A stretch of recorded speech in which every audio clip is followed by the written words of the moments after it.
This is a recording of Mike's fourth video. I remember when I was a child and I saw advertisements for the new Transformers toy on TV. The advertisements made the toy look so cool, and it seemed so big on the television screen. I wanted it so bad. When I finally got the toy, it was nothing like the commercial depicted it. It was small and cheaply made, not very cool at all.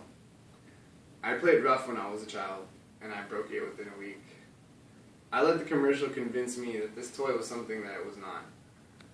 We've all been duped by advertising propaganda at some point.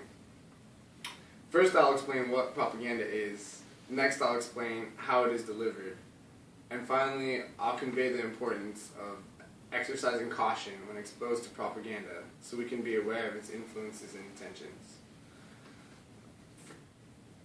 Let's start by explaining exactly what propaganda is. Propaganda is simply information, but it is information that is usually misleading or biased in nature.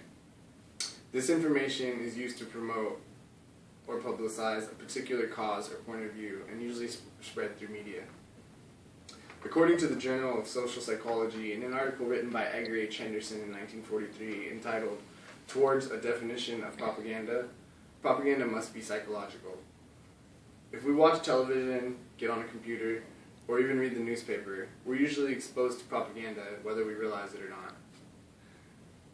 It attempts to sway our opinions and convince us of its own agenda. So it is important to be aware of its influence on society. Now that we know what propaganda is, let's explore how it's delivered to the masses.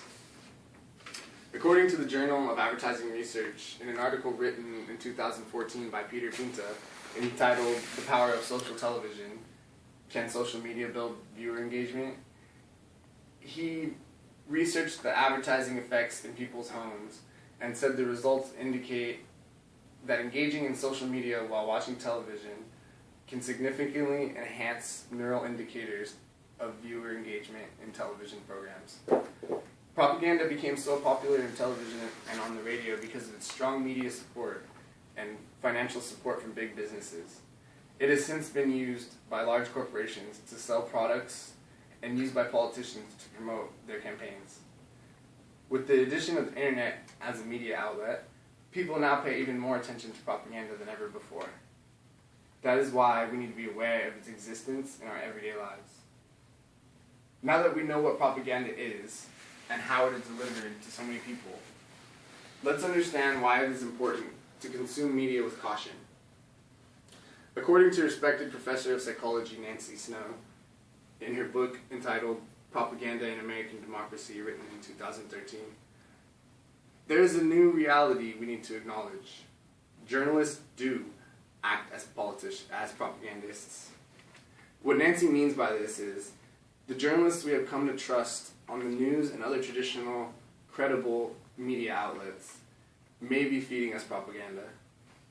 Another good point made by Marja Voryan, author of Enemy Images, War in War Propaganda, written in 2012, she said, "The inclusion of some into limited membership community, for example, a national, political, or ethnic group, necessarily presupposes the exclusion of certain others." Marja is saying that propaganda separates the masses, and its agenda caters to an elite group. That is why it is important for us to consume all media with caution.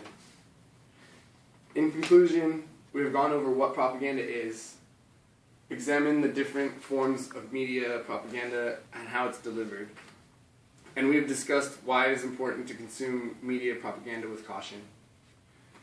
We can now identify propaganda when we see it and not be manipulated by its imposed intentions.